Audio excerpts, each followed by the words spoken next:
All right, well, welcome to Chevy Chase Voices, Treasures from the Oral History Collection. I'm Beth Huffer, Director of the CCHS Archive and Research Center. Thank you so much for joining tonight. Tonight is a continuation of the celebration of the Historical Society's 40th anniversary. And as Susan mentioned, this program was made possible by the Miller History Fund grant CCHS received in 2020 from the Maryland Center for History and Culture. Through this grant, CCHS has been able to make our existing collection of interviews more accessible through digitization and adding summaries and keywords to make them easier for researchers and the public to use and to search. So additionally, we have been able with the grant to train volunteers to interview, as well as start conducting new oral histories to add to our collection. So tonight's program is a culmination of all of the work made possible by the Miller History Fund grant. So this evening, I'm excited to share with you all a little bit of the history of the CCHS program, oral history program, and how it all got started. We'll hear from two former CCHS board members who were instrumental in starting the program and conducting the majority of the interviews in the oral history collection. We'll then dive into some of these interviews, hearing from early Chevy Chase residents about what their childhood was like, what challenges workers in the community faced, and the extraordinary lives of past residents. This program features, of course, only a fraction of the 130 oral history interviews in the oral history collection. So tonight is not really meant to be a comprehensive survey of the collection, but more of the highlights. So I'll conclude the program tonight with a look at the future of the CCHS oral history collection and its importance in preserving community history. And finally, I'll take questions from Q&A, so be sure to ask some questions in the Q&A section there. I'll be asked by our program committee chair, Carolyn Grice.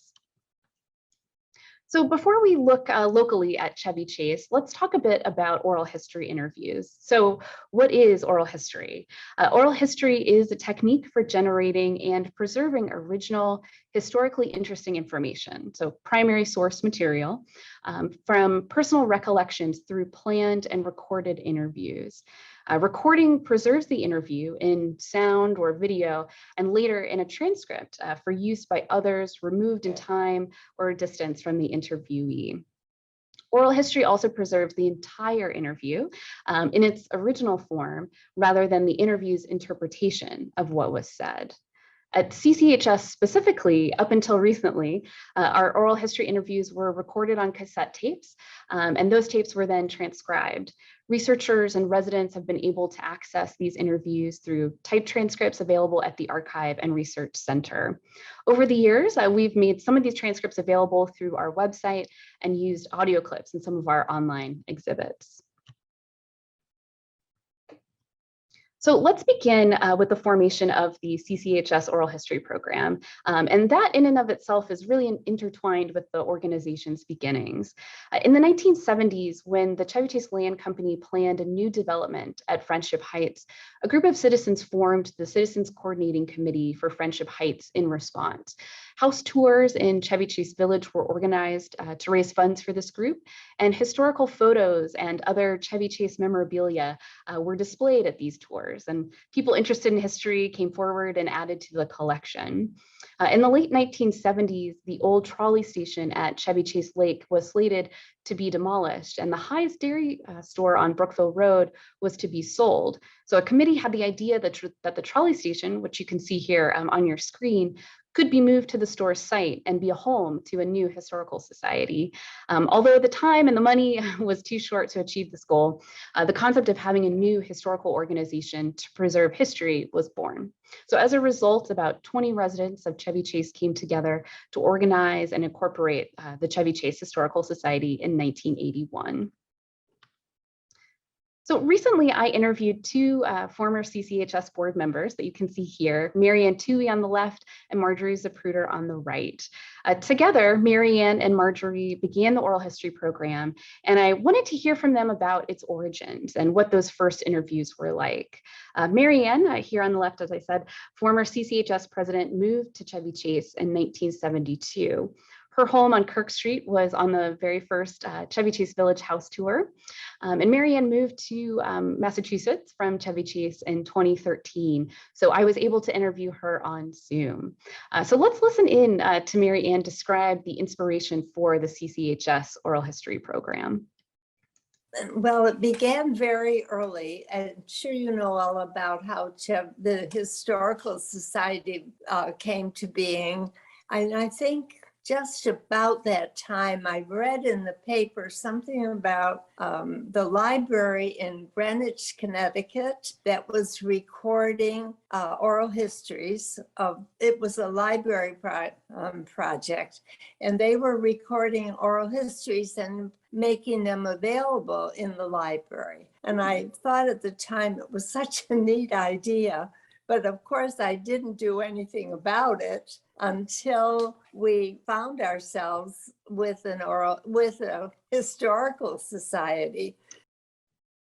So as I said, I also interviewed Marjorie Zapruder, who is still today a resident of Chevy Chase. I interviewed her on Zoom as well, and we spoke about how she became involved with the oral history program.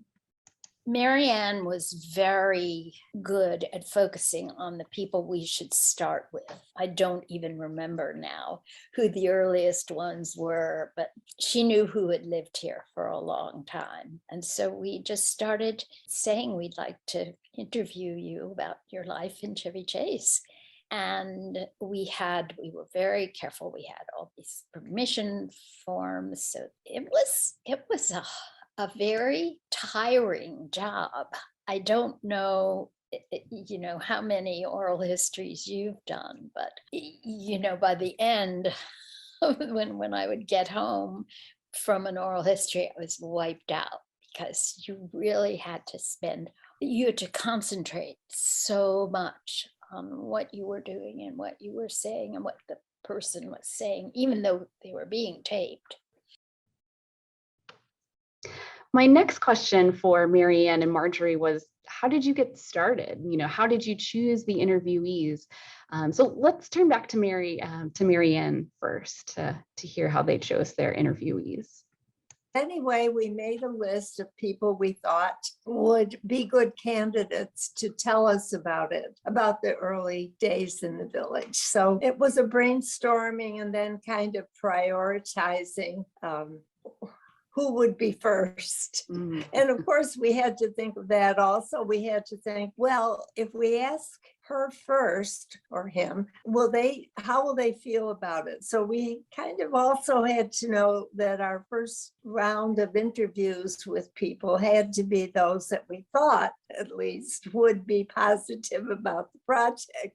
So that's how we picked our people and got started by making a list of the questions we thought we should ask them. Marjorie and I talked that over, and we agreed that we wouldn't hold a paper in our hand. We agreed we would know the questions we wanted to ask and hope to get at them, but not make it so formal that we asked people in the order of which they appeared, or try to make it a conversation. Now let's hear from Marjorie about those early interviews and what they were like. Marianne was very good at focusing on the people we should start with. I don't even remember now who the earliest ones were, but she knew who had lived here for a long time. And so we just started saying we'd like to interview you about your life in Chevy Chase. And we were very careful. We had all these permission forms. So it was a very tiring. Sorry about that. That's the wrong clip. Well, let's go back to Marianne to hear how she approached the interviews themselves. Tell me a little bit about one of my favorite things about some of these oral histories is listening to the conversations that you and Marjorie have with the narrator. And it always seems that you all became friends with the person that you were interviewing. It was a very friendly conversation. How did you all develop that sort of rapport with your subjects. Well, let me tell you that there's no more charming person in the world than Marjorie Zapruder. And so that part was easy. And also, in those early years, we were not, this is my opinion, I think this was not to be a grilling of the person that we were talking to. This was not to put them on the spot, or we were not acting, even in those days, the way television interviews went. Certainly not at all like they are today, where they are very often confrontational. And we were trying to build goodwill, not only with the person we were interviewing, but also for the society as a whole. We hoped that when we left, the person we had interviewed would feel that they had made a contribution, but that the society was doing good work, perhaps, and certainly not threatening. So now let's turn to and listen to some of those wonderful oral history interviews, first conducted by Marion Toohey and Marjorie Zapruder. So before we begin, though, I want to just give a brief explanation of the voices that you'll be hearing. The majority of the voices you'll be hearing tonight, those early residents of Chevy Chase, are all white. From the beginning, Chevy Chase, Maryland was envisioned as an exclusive suburb. The streetcar suburb was launched in 1890 by the Chevy Chase Land Company and its founder and president, Senator Francis Newland. His abhorrent beliefs about race are well known and included promoting disenfranchisement of Black Americans. In the new suburb, buyers had to fulfill a covenant in their deeds, which required the value of homes built on lots to be very high, so $5,000 or $3,000, depending on the street. In this 1916 promotional brochure for Chevy Chase that you see on your screen, it assures potential home buyers that undesirable elements have been kept out. So although the undesirable elements are not defined in the brochure here, the phrase in this time period is commonly used to refer to anything that white society considered threatening. So different races, ethnicities, immigrants, gamblers, or criminals. The building prices that I mentioned and these sorts of restrictions give us the context for understanding who the early residents were and who they were not. Later in the program, we will talk about other forms of discrimination and prejudice experienced by residents of Chevy Chase.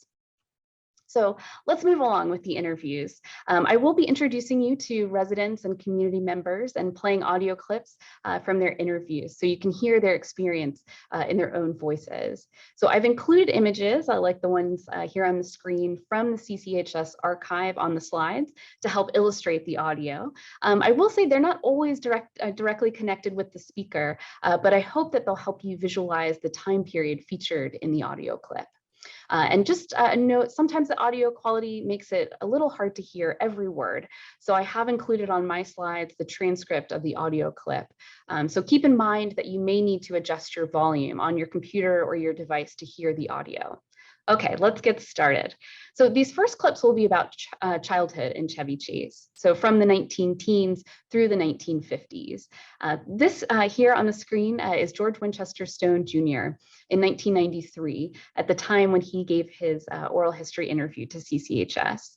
His family moved to Chevy Chase to a home on Hawkins Lane in 1909, and George spent his childhood in the area. He went on to serve in the Navy in World War II and became a distinguished English professor. His lengthy oral history interview is just chock full of details of what it was like to grow up in the developing community in the 19-teens. So let's go through just a couple of them here.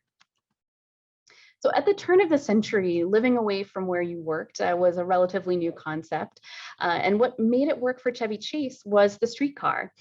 There were many streetcar lines throughout Washington, and the line that served this community ran up from Washington, D.C., up through Connecticut Avenue, and ended at Chevy Chase Lake, near today's Chevy Chase Lake Drive or 8401 Connecticut Avenue.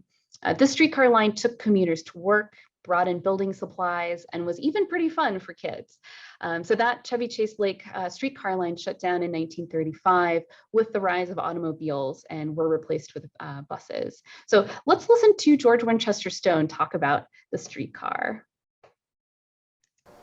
Yeah, the trolleys were a great thing in Washington. The older ones, the great big lumbering cars, they were tremendous.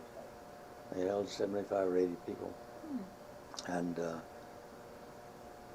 in the summertime, they had the summer car, open car.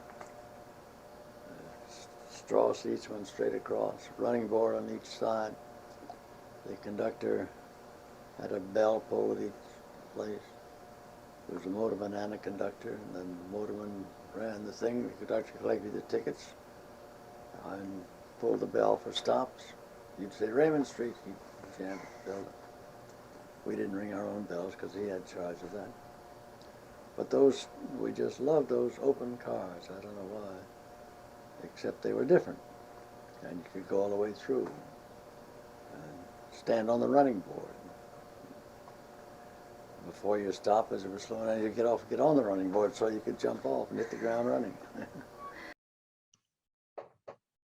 Let's listen to George Winchester Stone on the freelance childhood, as he calls it, the freelance childhood that he had in Chevy Chase. I have a feeling that it's probably wrong, but that the thing that bonded us all as children together, everybody knew each other, went in everybody's house and so on, was the empty space that we were drawn together rather than driven together. You see, and I think it was a freelance life, and we roamed all over the place. Before Chevy Chase developed in the 1890s, the landscape had been rural farmland. As you'll hear here, unpaved roads were still normal in the area in the 19-teens, especially as the cars had not become just ubiquitous just yet. Was not paved. Cummings wasn't paved, Raymond Street wasn't paved, Shepherd Street wasn't paved, Thornapple Street, they were all dirt roads, Quincy Street and so on. But they gradually became paved, and then the sides of the road cracked off, and Maryland and County built these shoulders 3 feet wide, and the boys used to get jobs working to help dig out the place for those shoulders.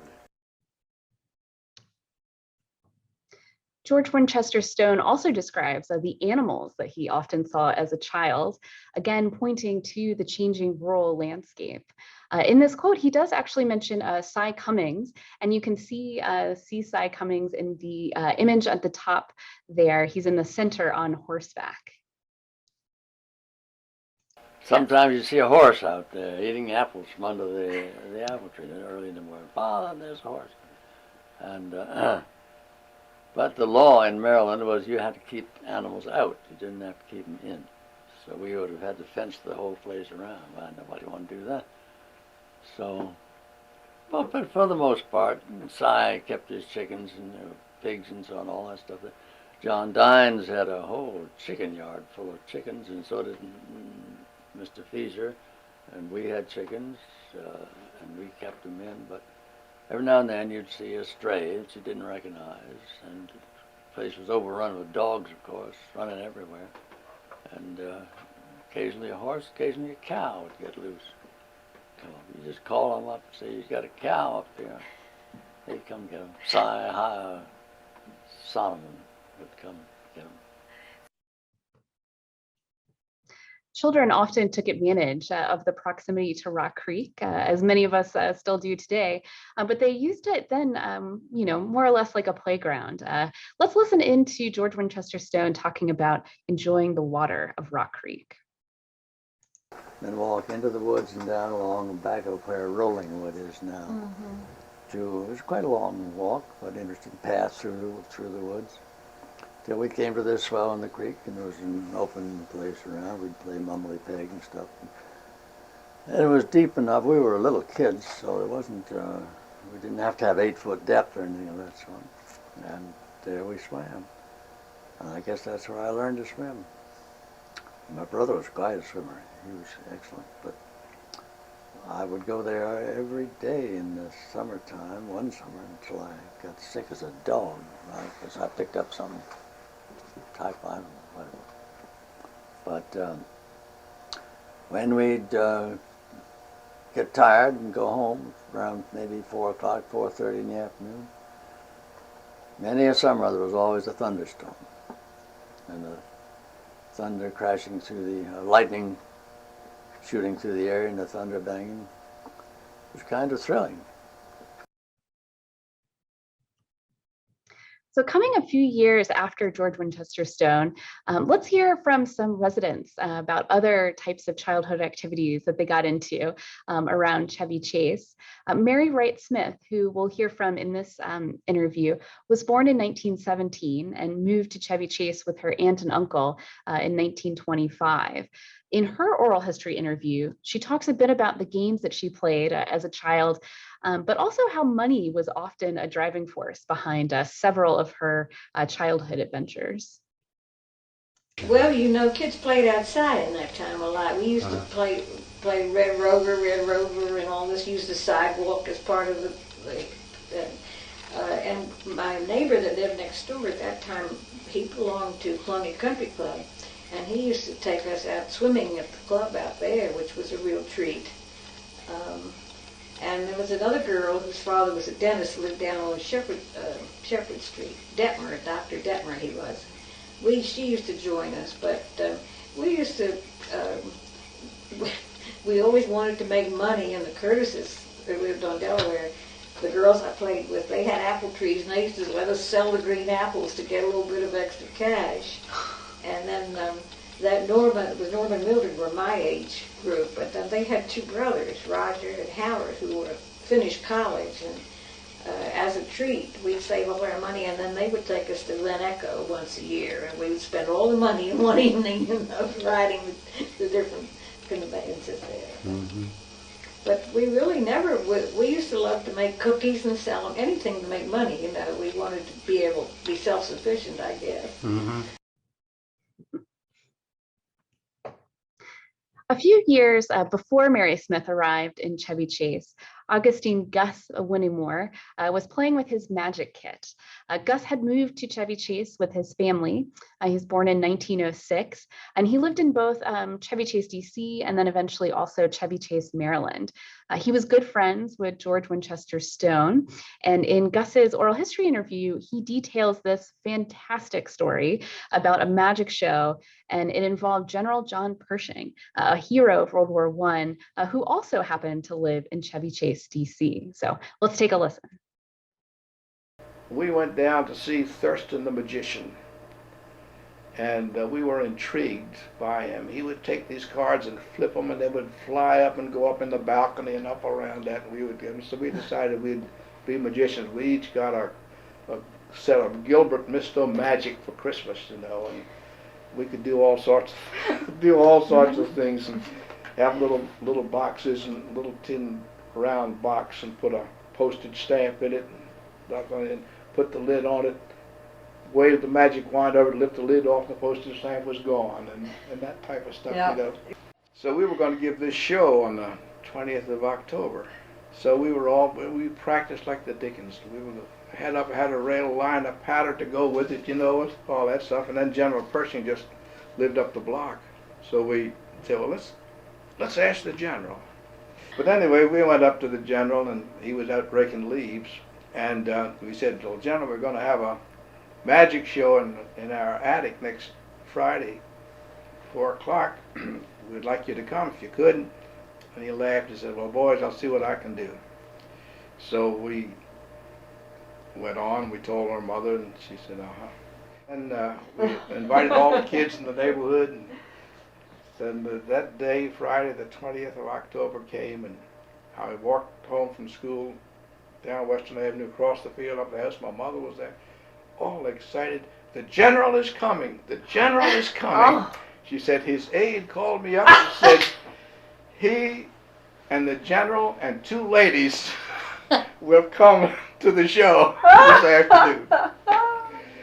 So we were excited too. So the kids began to come, and they all went up in the attic, and this big car drove up in front of the house. And out came the general, and Your this aide, mother must have been beside she herself. was, and the general and the two ladies, and we led them in the house and up 3 stairs, up into the attic.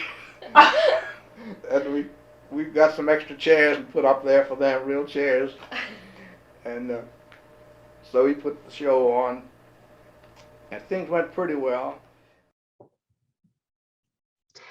But before I go on, following the magic show, George Winchester Stone's mother wrote a note to General Pershing, and Gus reads the note in his oral history interview in the reply to wrap up his story. But before I play the clip, I just want to point out the image that I have here on the screen.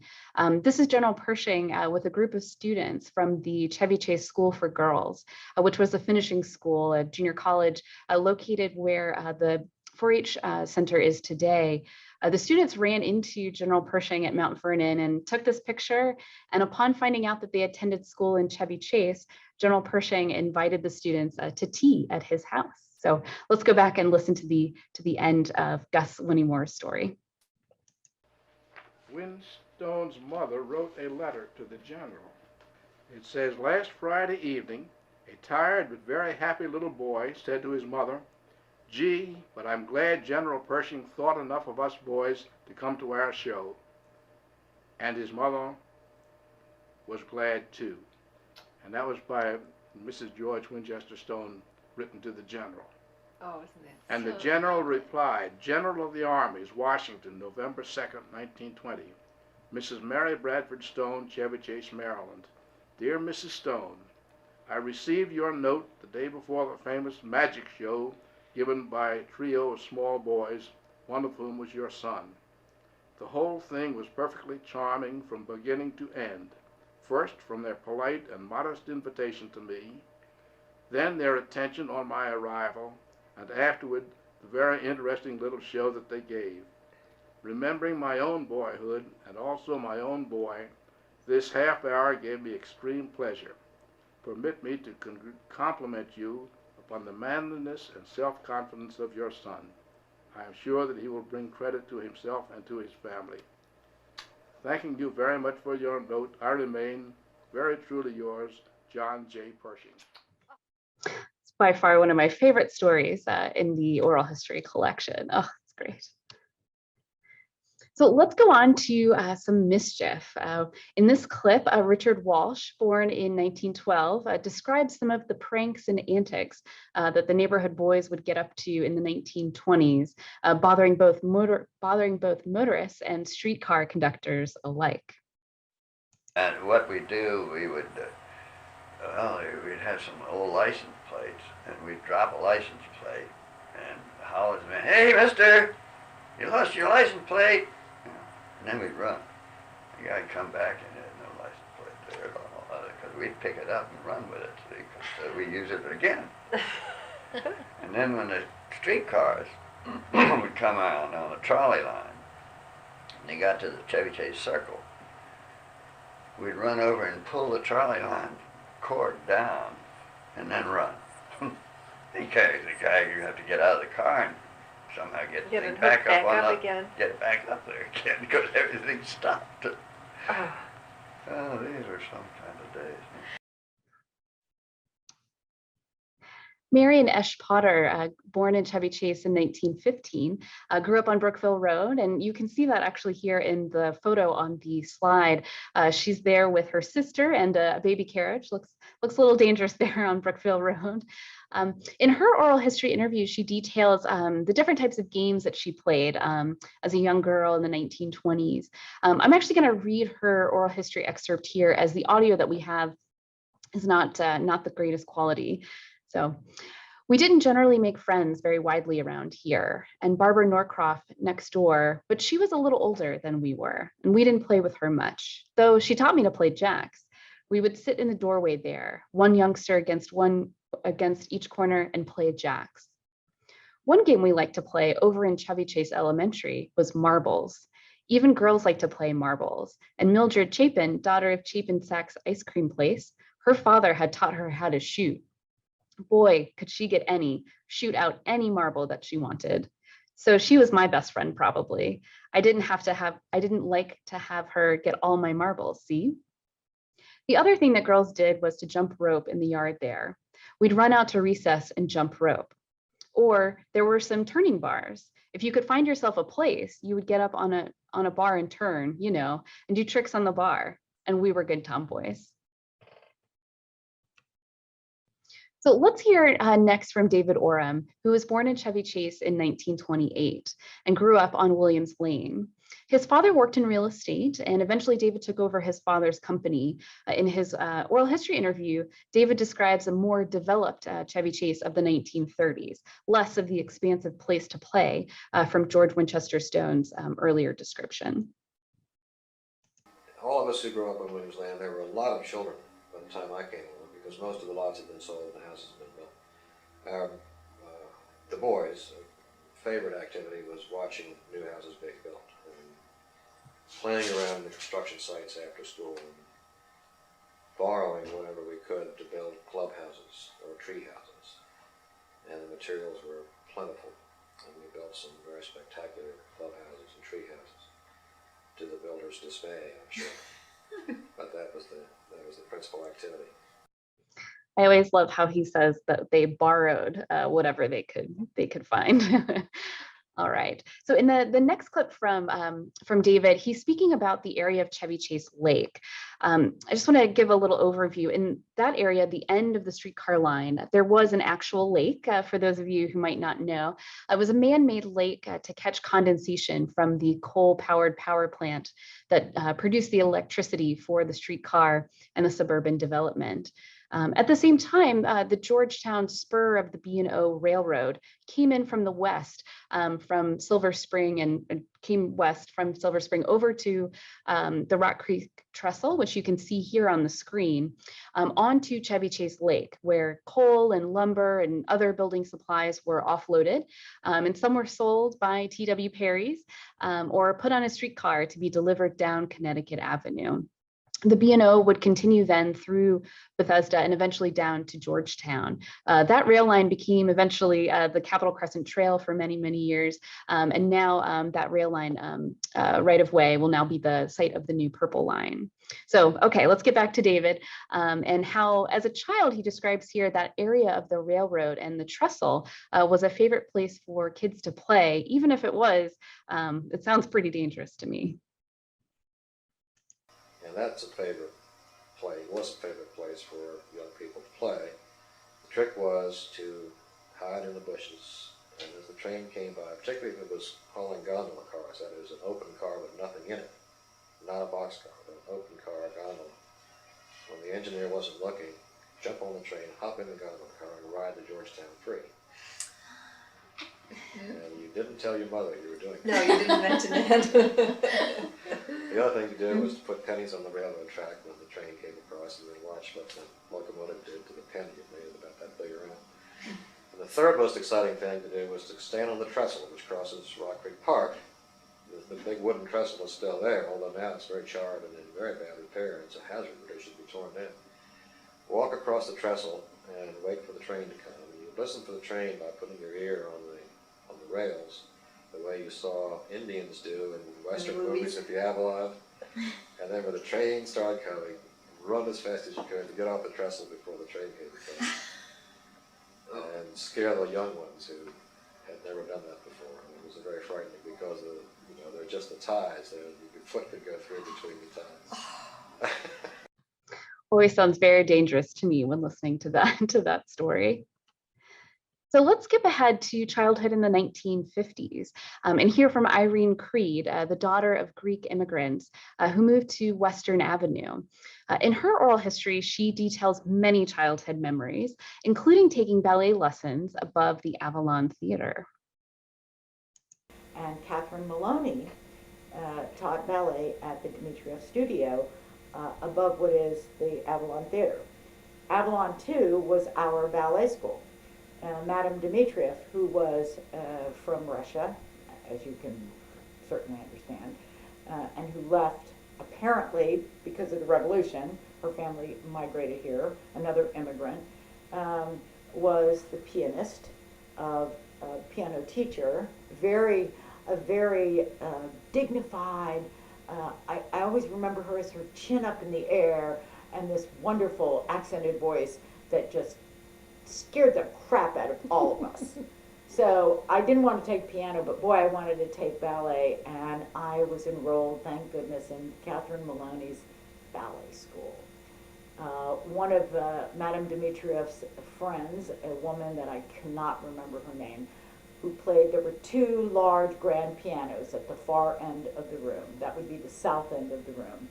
And she would do live accompaniment to our dance classes. All right, let's move on to some memories about Chevy Chase Lake, which I was just talking about. To bring more potential land buyers out to the developing suburb, an amusement park was opened by the Chevy Chase Land Company in the 1890s around Chevy Chase Lake. Over the years that it operated, the amusement park offered concerts, dancing, boating, bowling, a merry-go-round, and even pony rides. In addition to these activities, you could picnic or take a stroll on the pathway around the lake. So unfortunately, we don't have any images of the amusements or games, but several oral histories thankfully talk about the amusement park and then also what the site was like after the streetcar service ended in 1935.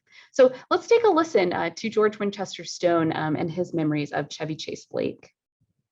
You said that you went sometimes up to Chevy Chase Lake. Yeah, especially in the wintertime, it was frozen. And you have a pair of ice skates and you go up and skate on the lake. I remember skating with Jean Stimpson up there. She was a lovely girl left back on Raymond Street. Her father was in the public health service. But we'd walk over to Raymond Street to Connecticut, spend a nickel and go up onto Chevy Chase Lake in the car, build a big bonfire there by the lakeside of old wood that was around, and skate. And then spend another nickel, come back home. You just would build a bonfire to warm your hands and Yeah, well, you'd stand around. yeah, and so, you could just gather the wood from. Yeah, well, there were old ties, there were old buildings that come down and stuff like that. There was plenty of wood around. Jeanette Hall was born in 1900, and her father built many of the homes in Chevy Chase, including their family home on Raymond Street. Her memory of Chevy Chase Lake Amusement Park was probably a little different from everyone else's. So let's take a listen.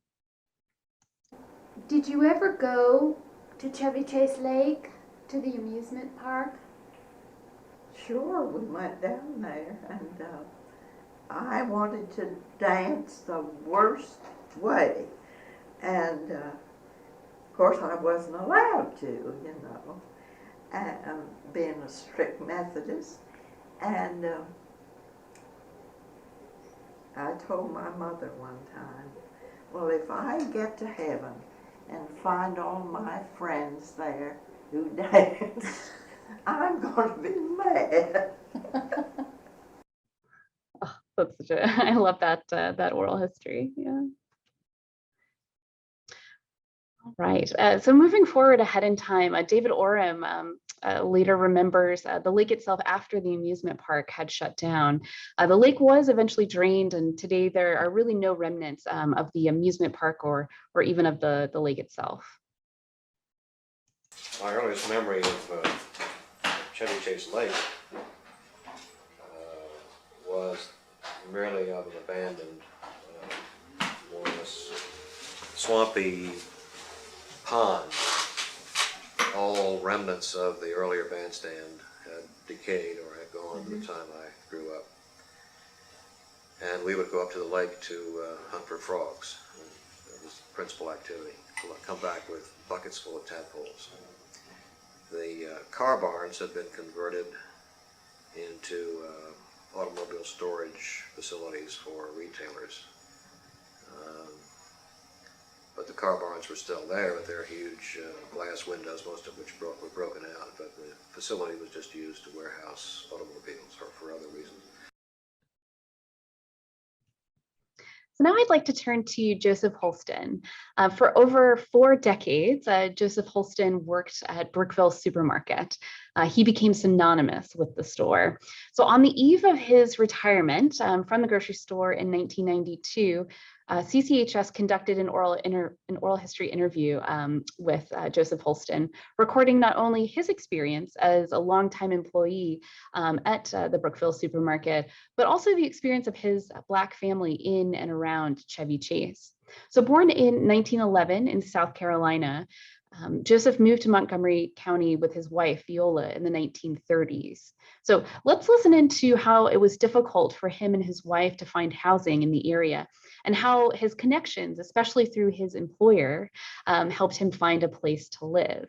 So although Joseph does not mention it specifically, due to racial covenants and other discriminatory real estate practices, he would not have been able to buy or rent a home in Chevy Chase in the 1930s or 1940s. He wanted you to come and work for him in his home or in He wanted me to his work for him to take over his home. Oh. Take over his home and get a job for my wife. So it worked out that my wife went to work with him for a while, so I kind of got used to his town. And he got me another job in Wesley Heights, chauffeuring over there, taking care of the house. I stayed over there for a while. And then my wife got pregnant. So we had to start looking for a place to live then, So we stayed on U Street for a while. Then we moved in with one of our cousins, and that didn't work too well. So Mr. Baker out here, and Hawkins, you know where Hawkins Lane is? Yes. That's Hawkins Lane. Oh. So that's why this Mrs. Baker I was working for, she found this place for us to stay out there. And he didn't want no babies, no children. She said, you wait till I talk to him, he'll take you. So she went out there and made a special trip out to talk to him. Mr. Hawkins was his name. She called me up. I was over to West Heights there. She called me up and said, I got you a place, so he's gonna love you. So before I go on to the next audio clip, I want to give a little context for Hawkins Lane. It's located west of Connecticut Avenue off of Jones Bridge Road. The Hawkins Lane area was once part of the large clean drinking land tract that was owned by the Jones family in the 1700s. When portions of the land were sold off, the White Hawkins family, prosperous farmers using enslaved laborers, bought about 400 acres of that clean drinking farmland, and it included today's Hawkins Lane. Eventually, in 1893, 3 acres of that land was sold to James H. Hawkins, a formerly enslaved man. At the same time that James bought his 3 acres, the new suburb in the 1890s of Chevy Chase was developing south of his property. So he erected a residence on the property, and as his family grew, he sold portions of it to some of his 12 children. So it was Samuel, one of his sons, who built the road known today as Hawkins Lane in the 1920s. And it was him who built most of the homes that were on the property, arranging for water and for electricity to be connected to the area. So many of the homes on Hawkins Lane were owned by members of the Hawkins family, and some were rented to other Black families like Josephlston. And this created a Black community amid the surrounding and growing white suburbs of the early 1900s. His forepaths was slaves to the owners of that neck of the ground. And they, after things finished off, they give that to this man that I was renting from. This Mr. Hawkins. That's right. He gave it to the Hawkins, that neck of the ground. See, so that's where he built houses on it. So part of the landscape that Josephlston talks about in his oral history interview is segregation and exclusion in Chevy Chase in Montgomery County. Let's listen to another example of this discrimination. So you'll hear once again that Joseph is leveraging his connections to overcome that discrimination and achieve his goal. To make that arrangement. That's right. I've always been so that I go to the right man, I get a place. Yes, indeed. When one of the kids, jump ahead of the story now, one of the kids, Shirley G, finished college in Princess Anne. We wanted to go down there to see her. to see her one day, before the graduation work, and they wouldn't rent us a car. Wouldn't let us have a car. Nobody asked for us to have a car because we was black. So I happened to know one of the fellows that owned the place. See, Mr. Bernard was his name. So I went to him and asked him if he could get me a car. I needed one to go see the kid. He says, yeah. I says, he didn't know I'd already been out of his place. See? And he said, well, I'll see what I can do. I said, well, I've already been out of your place. And I said, they won't let me have one. I thought maybe you knew somebody else would let me have it. What do you mean they won't let you have one? I said, he told me he couldn't let me have it. He says, and I just have to know about you, and I thought you know where I get it. He said, you go on there and get the, when do you want it? I said, I want it in 2 weeks from now. He said, well, listen, it'll be ready for you. You go out there, you go right back down there and tell him what you want, and I'll call him up. Joseph also describes the difficulty of sending his children to school at the time when Montgomery County public schools were segregated. Well, now, so your children went to school at, you said they went to BCC? Yes, that's a story too I gave you about the school. They couldn't go to school in Chevy Chase no way. They had to go to Rockville, all the way to Rockville. There were no black children in the schools no black here. kids from Chevy Chase. What school would they have gone to? Was there a North Chevy Chase school yet? When they did let them go, they went to the Kensington. Kensington. That other school on Jones Road wasn't built then. I see. So there wasn't anything between. No, that's right.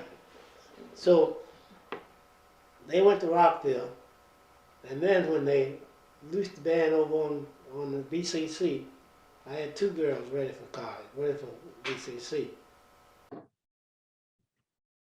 Several of his children attended Bethesda Chevy Chase High School when integration was implemented. And he tells a story here about how they were, quote, treated nothing like nice at all. So they went there and they wasn't treated nothing like nice at all, Really? They got along, but they wasn't treated nothing like nice. Except when one time I remember the boys all got in the middle of the aisle and wouldn't let us through. And she had to go to the class. So she fought her way through the crowd. she fought her way through the crowd, and they called me up. The principal over there called me up, told me he asked me to come over. He wanted me to help straighten up something out with my daughter. I asked him, what's the matter with her? He said, well, she's been fighting. So I said, all right. I went on over there. He kept me in the office. She was in there too.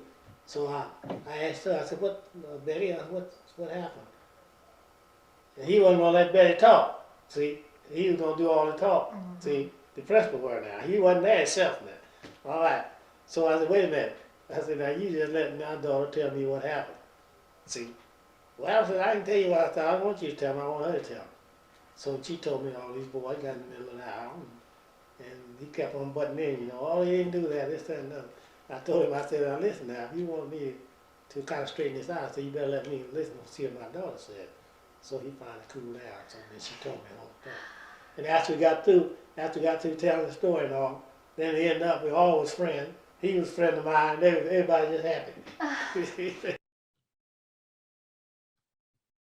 So moving on to some of those specific housing practices that prevented Josephlston from buying or renting in the Chevy Chase. So Chevy Chase property deeds, as I mentioned at the beginning, included restrictive covenants, originally specifying minimum home values and eventually restricting property sales to whites only.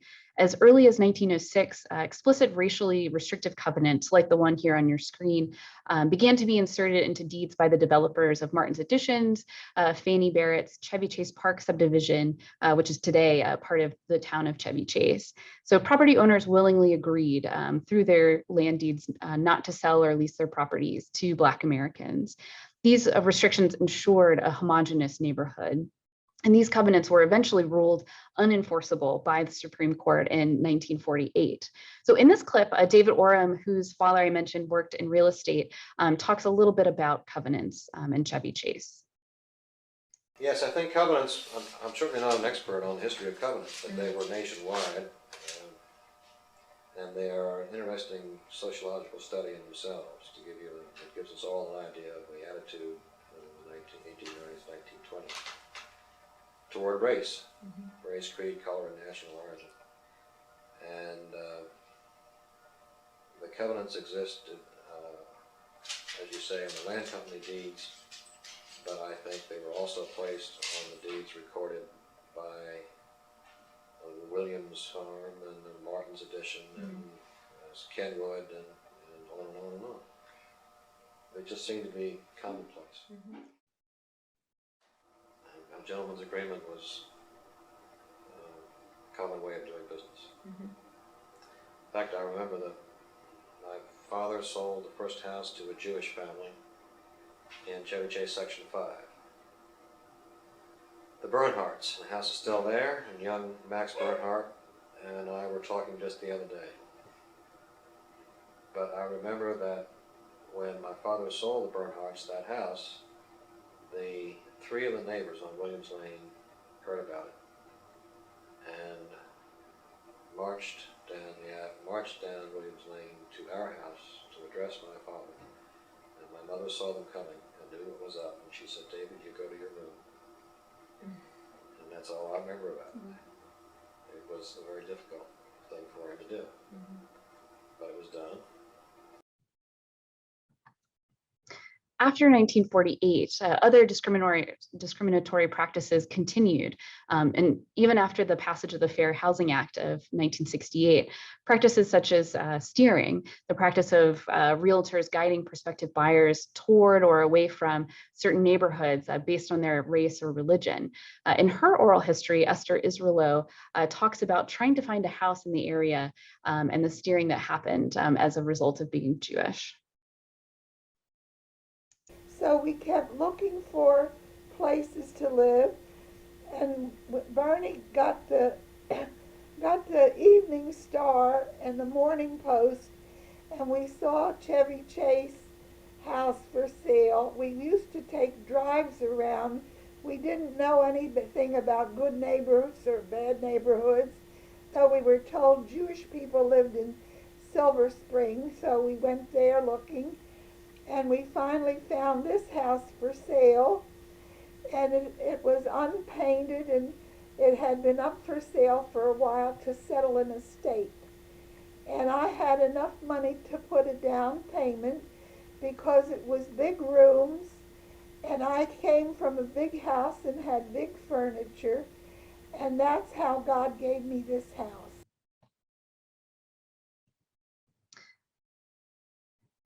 Esther, in her oral history, continues in talking about prejudice that she experienced in Chevy Chase. Do you have any experience with respect to being Jewish and living in Chevy Chase? Oh, yes, there were people here that were not very friendly when I came. And there was one lady who I told you, she saw me out on the lawn and was coming from church. And she crossed the street so she shouldn't pass me by. And I went across the street and asked her if she came from church and kneeled down to Jesus. And she said yes. And I hope I don't insult any Christians, but I told her, "Did you kneel to Christ?" And she said yes. And I said, "Well, you flopped down on your knees to a Jew. Why did you cross the street so you shouldn't talk to one?" And she was very startled and didn't like it, I don't think, and she never was very friendly, but it wasn't very nice, and I don't think it's nice at all to God create everybody. Jews, black, purple, green, doesn't matter, animals, and I don't agree to that, to be prejudiced. So the last section of our program tonight relates to a wonderful program that took place in 2004 In conjunction with the dedication of the National World War II Memorial, CCHS interviewed World War II veterans. Their memories were used for a public program, which you can see here in the middle. And then they were sent on to the Library of Congress to be officially archived there. CCHS also set up some patriotic decorations around the Chevy Chase Circle over Memorial Day, and you can see those on your screen there, as well as the big banner in the front and some of the flags around the circle and up and down Connecticut Avenue. So let's hear a little bit from Marion Toohey about this project. We made a real effort to interview all the veterans that had served in the Second World War, and we found them. Somehow I got my hands on the voting. Don't ask me how, because I swore to secrecy on the voting rolls. And we just went down the list by age and made cold calls. That was a different approach. And we had a specific goal in mind. All the sections of Chevy Chase were doing this. We had a committee and it worked very well. We were talking specifically about the war. We all had lived through it. We could ask more probing questions about how did you feel about being on a transport ship? What was it like, etc. Times had changed also, and people were more comfortable with the idea of being interviewed. So one of the people that were connected to CCHS through this project was Lola Asher.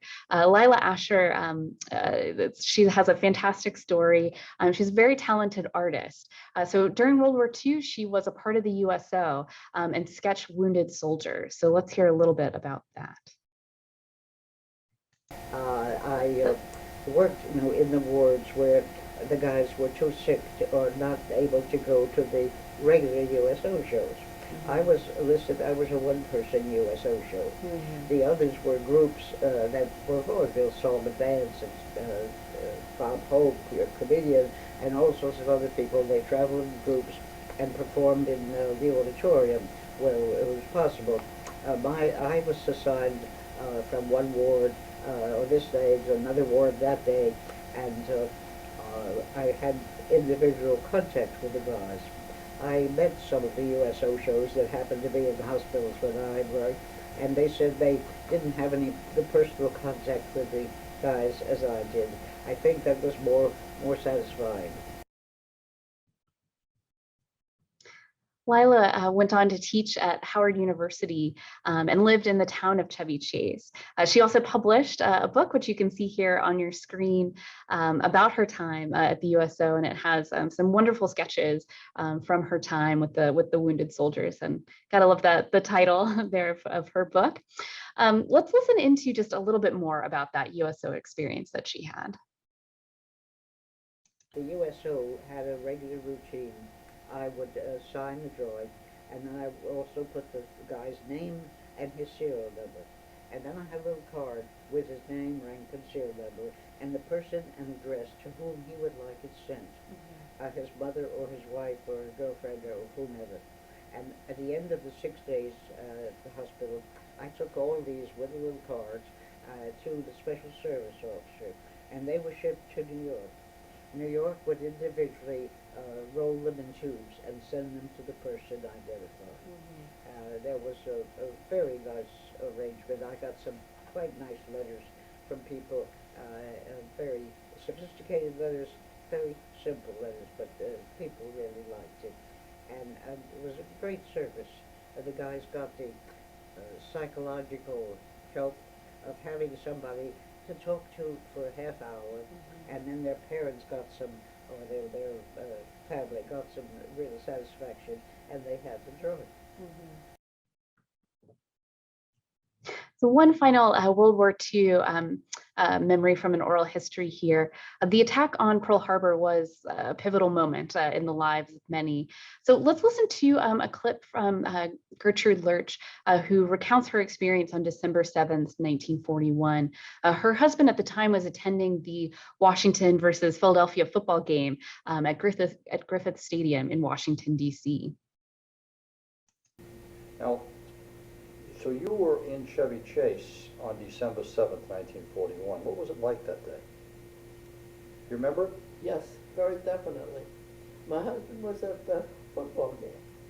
Oh, he was there. They talk about that. Yes, he was at the football game. And his cousin, Louis Hoover, whose father was a florist, Hoover Florist, down at Vermont Avenue, Thomas Circle. His cousin was an usher, and he came up and they started making all these announcements. Admiral so-and-so, report to your office. General so-and-so, report to your office. But nothing more was said. And Louis came down and said, there's a rumor of an attack, and so forth. And I was home, and I heard this thing on the radio. I just saw it. My husband was already on active duty. He and the fellow who was his best man had decided that there was going to be trouble someplace in this country after what was happening in Europe. And so they took a correspondence course and became second lieutenants. And and he was called to active duty in July of 40. No, 41. So he was on 6 months before Pearl Harbor. And so then the next morning after the attack, he was supposed to report in uniform, and he never had to be reported in uniform because so it was ridiculous.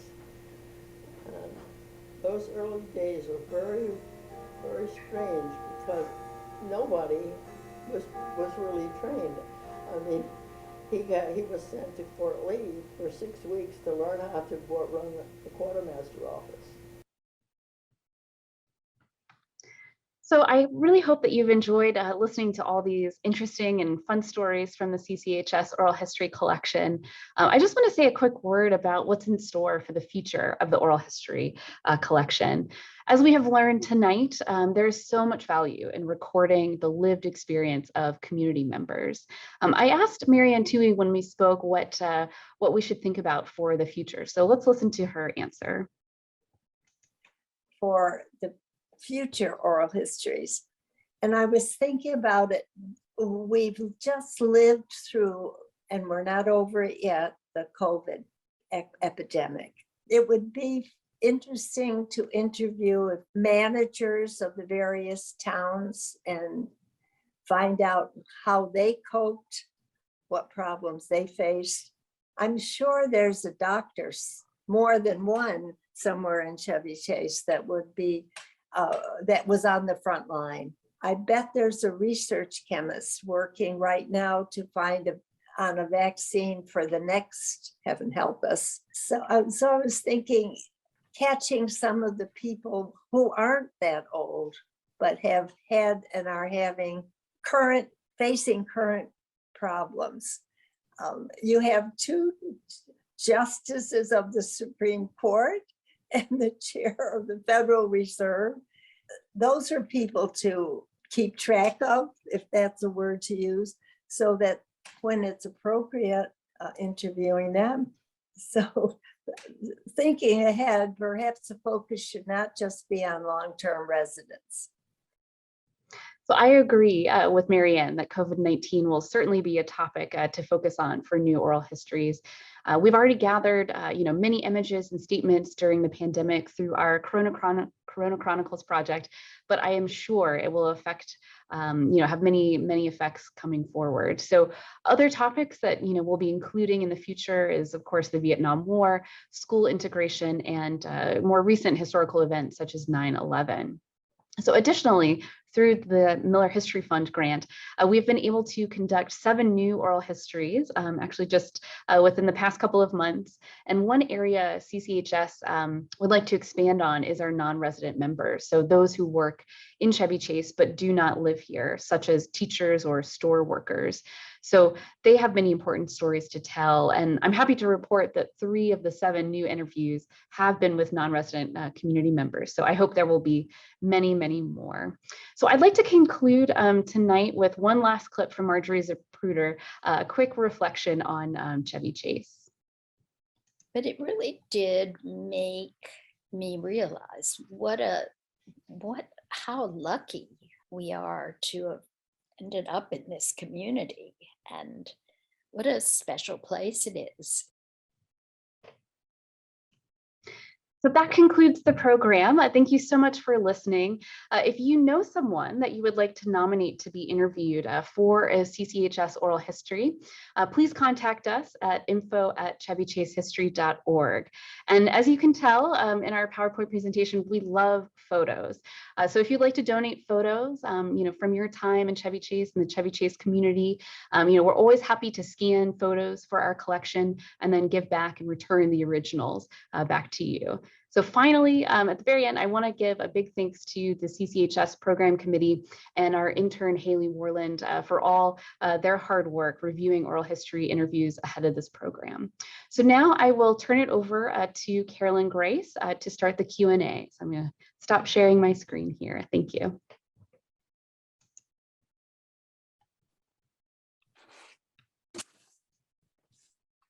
Thank you, Beth, for that really wonderful presentation. I do hope everyone enjoyed hearing those stories.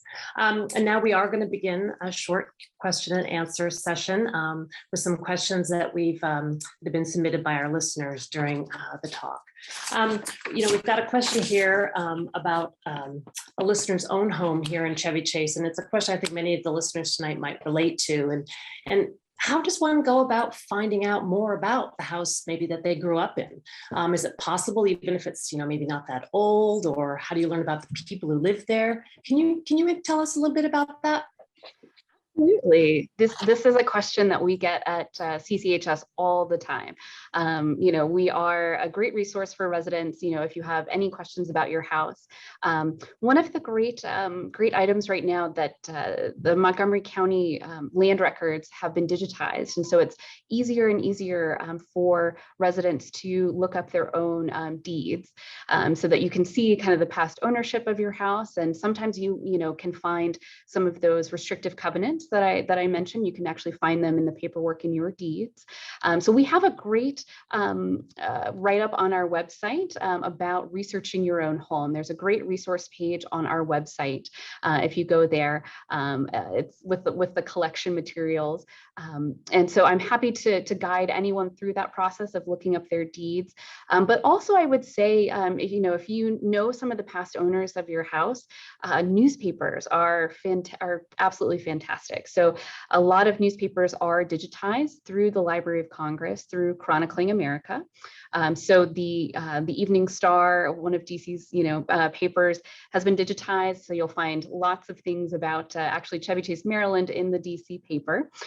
So that's a great resource, and I'm always happy to guide residents in that research. And sometimes at the archive we do have archival resources about houses. So we don't always. It just depends on homeowners in the past donating items to us. But I think CCHS is a good resource for that. So if you have questions, feel free to shoot us an email, info@chevychasehistory.org, and I can start you with some research there.